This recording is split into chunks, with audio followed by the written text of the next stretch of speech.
Hello, everyone. My name is Brian Addison. I am a columnist and editor with the Long Beach Post, and I am both privileged and honored to have the guests that we have today.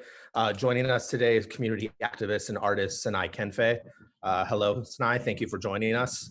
Greetings. Um, Today's talk is going to be pretty heavy, let's be honest. With the current civil unrest that's been happening, you got to experience something kind of horrifying this past week when LAPD arrested you for saying you quote looked like a looter. Yeah, Do you want to give details about what went down? yeah. I was coming from a job with me and my cousin. We were in LA, and I'm a small business owner.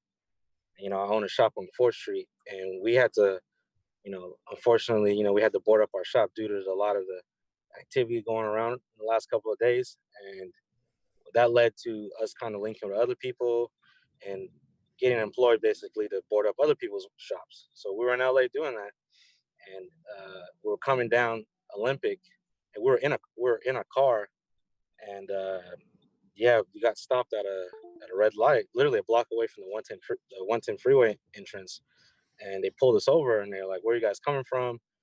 I was like, "Oh, coming from work," and I was showing the officer my documentation showing where I was coming from, and that I was, it was work related, and then he was saying, "Oh, you look like a looter," and I was like, "What does a looter look like?" And also, I'm in a car. It'd be one thing if this interaction was happening while I'm walking down the street. I can understand that, especially given the time. But it was before curfew. It was at 5:30, and we're clearly in transit. And yeah, they just ripped us out of the car. There was like 5, 6 other cars behind us, and they handcuffed. They took everyone out of their cars, and they handcuffed me and my cousin, but they let everyone else to stand there. And I said, why are we in handcuffs and everyone else gets to stand on the street? And he said, "Oh, well, they're good people."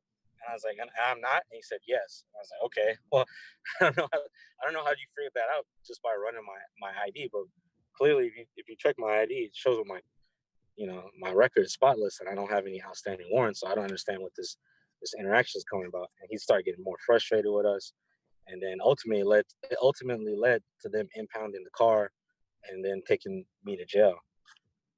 And this isn't your first horrible interaction with police. This is a part of the Black experience that you have personally dealt with multiple times, right? Yeah, multiple times. When I was 16, I was riding my bike. I used to work. Well, they closed it now, but there used to be a ROP program that they had at the adult college across the street from the DMV on Willow. And I was riding my bike through Signal Hill. I was 16, and I had my uniform on. It's like they train you. It's like Job Corps kind of. They train you to work whatever establishments that they partner with. And I had my work uniform on. I'm on a mountain bike, and I'm riding up Willow, and these cops like literally like drove into my bike.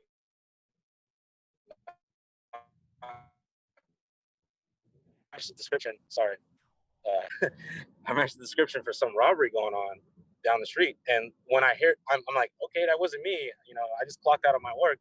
And then when I'm hearing the description on the radio from the police scanner, from their radio, it's like, black male, 30, 35, 6'2", 2 pounds.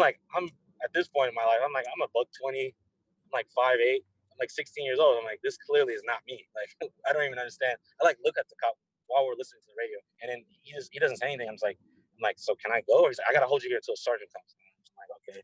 So that took like an hour and a half, and then the sergeant comes. He's like, yeah, this is not the guy we're looking for, and they let me go. And things like that happens. A bunch of times. And these experiences, I'm assuming, are part of what have kind of formed your perspective on the role policing has in our society. You've been extremely vocal about the fact that police departments need to be defunded. Yeah. I'm going to play naive and just ask you, what does that mean? Like, what do you mean when you say you wanted to fund the police department? Because I think there will be certainly arguers who are going to say, well, wait, what about, if a woman is in an abusive relationship and she's disconnected from her family, who is she to turn to Right. besides the police. So what do you mean by defunding the police department? Well, to be clear, when there's a lot of elements to it, there's layers to it.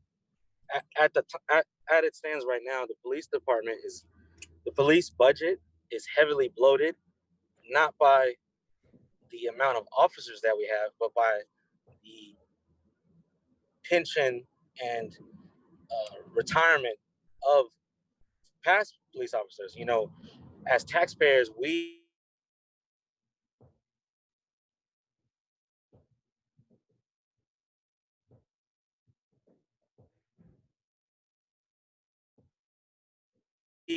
are okay. Can you hear me? Yes. Okay. You're going under the airport. Yeah. See, I'm really in Long Beach. For people who don't, I'm not an outside agitator paid by George Soros. So so as I was saying, we have a liability concern in terms of the financial end of it. A lot of the police officers, you know, we're paying for opportunities and duties that aren't necessarily within their scope. Perfect example is the recent fight with the Long Beach airport, because they have SSO, they have their own security force there that is, you know, privy to a lot of federal and state contracts that come with, you know, operating an international or a major airport like Long Beach Airport. And the police department wanted to absorb that force so that they can have access to the funding that comes from being the sole protection detail at the airport. And this is the same thing that happened about 5 to 10 years ago at the port. The port had their own security detail that was paid for by the Port of Long Beach. And the Long Beach Police Department pretty much de-escalated them, you know, out of existence so that they can absorb that detail, and so that they can say, and that's why our budget needs to be increased to X amount, because now we have look at these new arenas of protection that we have to operate within. Whereas like these are clearly just opportunities to maintain a particular budget. You know, we've witnessed in the last 20 years a complete decline in major crimes to the levels that some people would say is arguably, you know, in the Leave It to Beaver era, you know, 50s and 60s. And because of that, why are we still maintaining such a major financial budget? It's as if we're living in the crack era right now. That's what the budget is, you know. And it doesn't parlay into the amount of officers on the streets per se, but more into overtime, more into, you know, retirement and pensions. Like there's some people who retire with 90% of their income, and then they get to go and get a new job after the retirement. Like that's asinine for someone who's. So for you, it's not necessarily the role that police officers are supposed to function as. It's the fact that they're cost ineffective in performing what they're supposed to do. I mean, that's a big role in it, because you know, for me as a taxpayer and as a small business owner, it doesn't make sense for me to year after year have to increase the amount of tax revenue. You know, a big portion of Measure A allegedly was to go into increasing the amount of officers in the field. But if you are increasing the amount of officers in the field, I would have to assume that there is an uptick in major crimes that mitigates that being a reality. But if that isn't the case, then why are we increasing our sales tax, and why are we increasing our parcel taxes to pay for something that doesn't exist? Like you're creating a need for crime that isn't even there. And it's one thing if that was just the only case. The other issue for me is that as the only uptick, statistically speaking, is the amount of officer related shootings. And that's something that comes out of our pocket, because as taxpayers, we have to pay the through the general fund, we have to pay the high insurance premiums that we as a city have to pay for in order to cover the liability of these officer related shootings. Like it's something, you know, we just closed out we're closing out a case right now with Thomas Gonzalez, who was a former member of the CPC, who was fired for being a whistleblower because he said that there was multiple cases of police brutality that weren't being reported, which was skewing the data of how many police how many officer-related shootings were happening in the city, he was fired, and that was a costly lawsuit that cost the city millions of dollars. Like the city spends millions and millions of dollars hiring outside law firms to fight for cases that should never be happening because de-escalation isn't a priority. If de-escalation was a priority, the ways to make de-escalation a priority is defunding it, because if there's not enough money, or if there isn't the financial burden being put on the taxpayers, I guarantee that these shootings would not exist. Do you believe that this money should be given back to the taxpayers or diverted a la Mayor Social Garcetti, services. so you think that the fund should be diverted to social services and this will help largely marginalized or communities of color? I think that, yes, I agree, because I think that a lot of law enforcement is they're being forced to deal with jobs that aren't part of their job description. They are not mental health workers. They have no background in social work, and yet they're the first responders to, someone who's bipolar and maybe doesn't have their medicine and is having a episode on the streets, or someone who's you know on drugs, or someone who's, like you said, is having a domestic dispute. Like, they're not family counselors. They have no expertise in these matters, but they're getting money that should be going into developing a proper a social service framework that would easily be able to minimize the cost and impact of these social problems that we have. Do you have a viable layout of what, basically what I'm asking, would you defund the entire department, or would this just be a partial thing where much more money is given towards social services and the department is simply downsized? Or do you believe in the full eradication of the police department? Can you What I was asking is, do you believe in the full eradication of the police department, or simply downsizing it to divert funds to other services? I think it should be downsized, and I think that we should have a conversation as a community and as a society on what specifically the job of a police officer is. What do you believe the job of a police officer they're a is? liability. What do you believe the job of a police officer is? Well, I mean, I don't have too many positive examples of it personally, but I think that their job is to stop violent crime. Period. End of subject. Yeah, I think that's in my utopian world. I think that's what we call our local law enforcement for, is to stop violent crime, and that's the case that's kind of perceived in other countries, like in the UK, where they don't walk around with deadly weapons on them. That, when there is a issuance of violent crime, the local police, the bobbies, they call in a major crimes unit who then comes in armed and handles the situations they're called in for. But for the most part, police there are more socially connected to the communities that they're part of.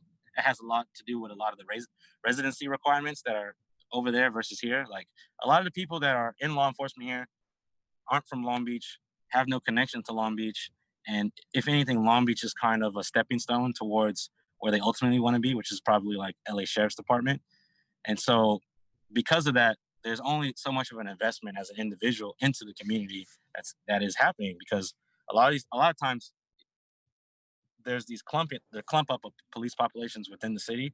I think Cal Heights is statistically one of the higher denser areas of police. It's Cal Heights and Los Altos, but you'll have someone in Cal Heights and Los Altos working in West Division, and that's kind of what a lot of the issues are that people were having with a lot of the stores or a lot of the businesses that were vandalized on Sunday. It's like, people have their business in certain areas, but they're not necessarily a community stakeholder in the areas that they have. So it's like, it's a different conversation on what that means to even be a part of the community, because like for a police officer, this is just a job.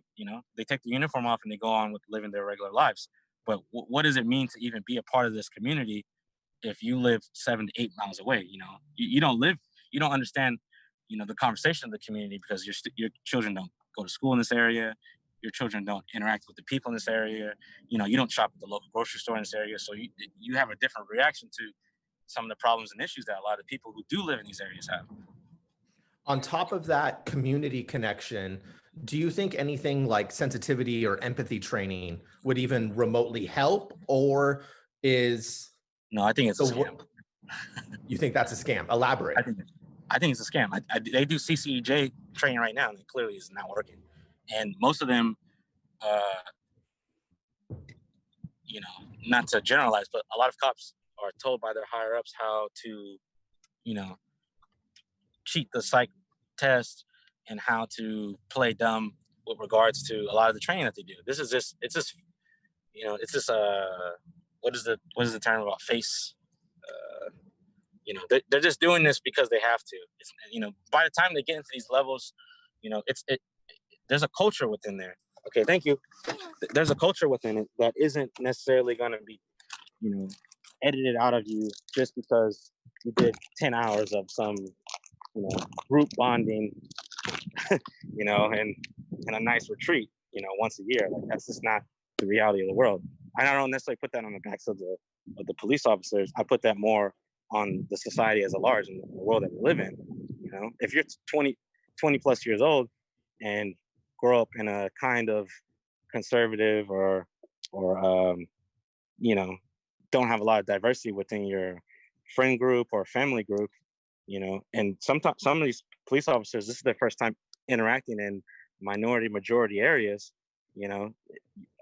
A simple training course isn't going to like do away with the damage of living within the country that we live in. And that's just me being honest about American culture. I think we're very violent, and at our root is a lot of these topics that are.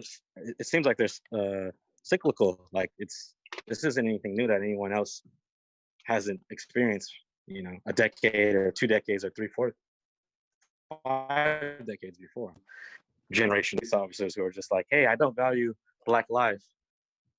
That's all.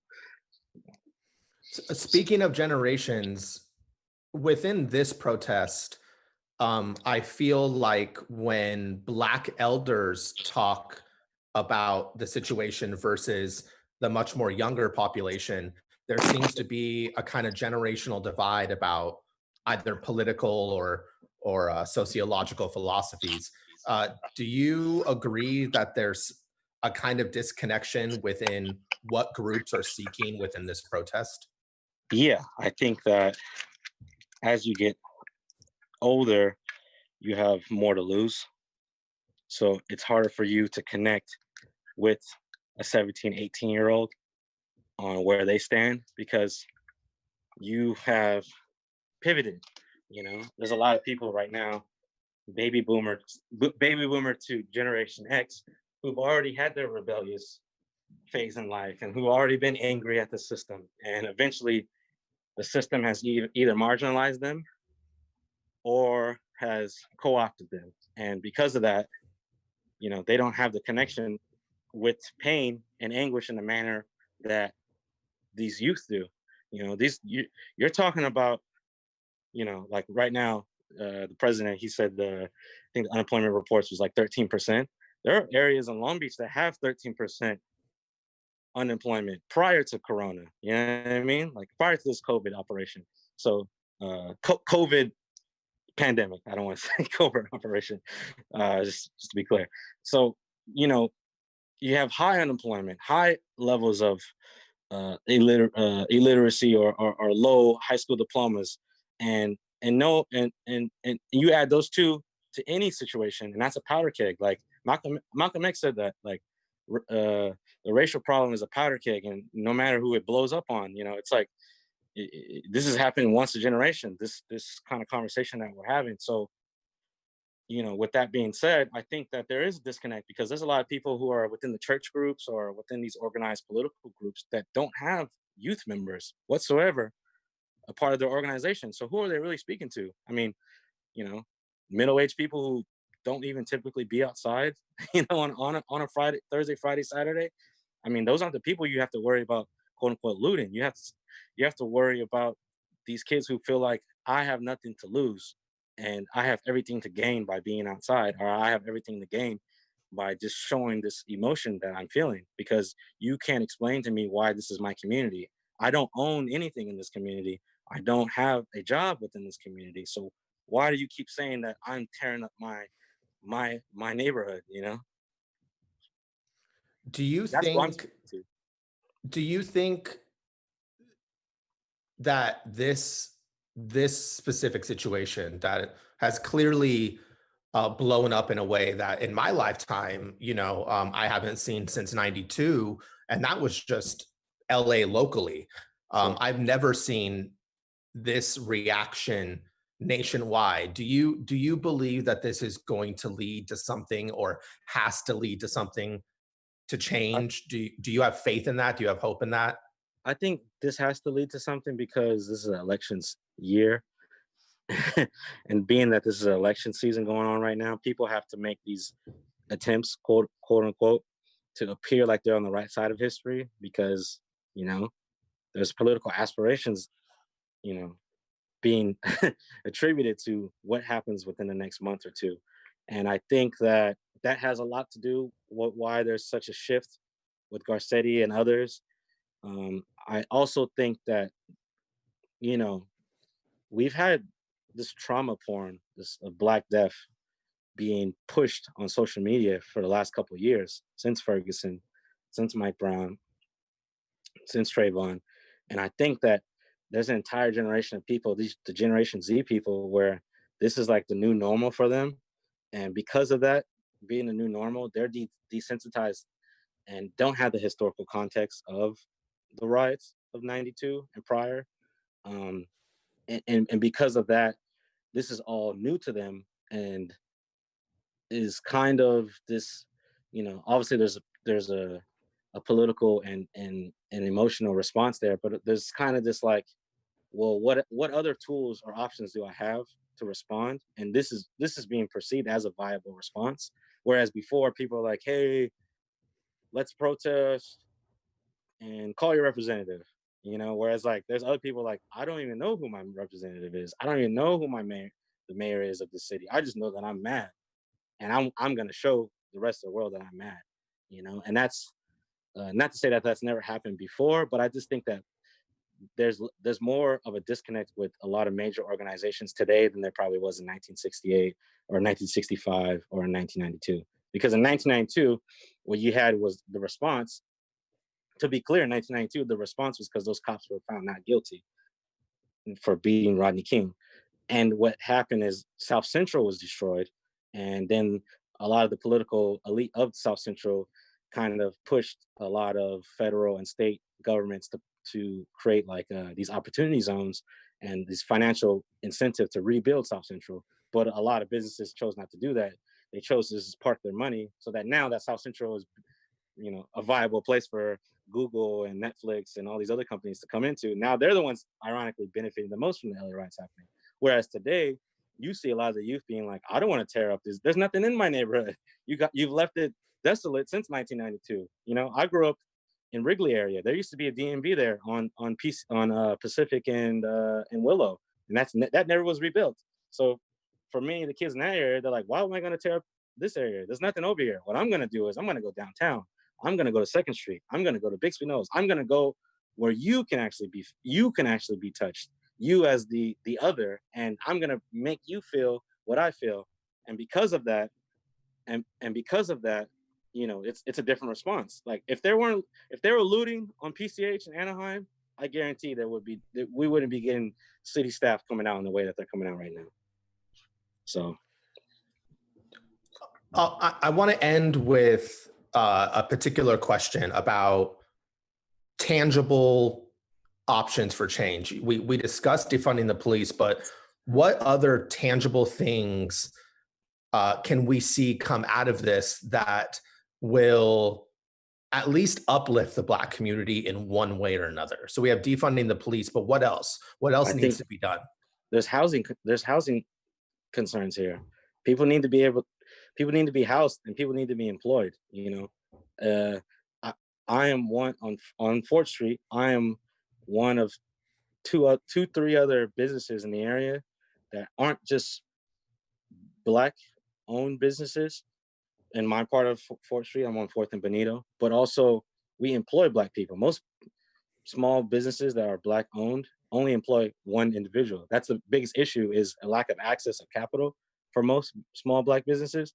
So because of lack of access of capital, they can't scale up, they can't employ more black people. So if the city wanted, less bodies out, you would start with minimizing the housing concerns of people, more affordable housing being built, and employing more black people. And I'm not saying that in the sense of maybe a quota system, but just the reality of it. A lot of the businesses in the area, people feel like it doesn't belong to them, or it's not theirs, because they don't see themselves there, and they don't see themselves valued as customers there, much less.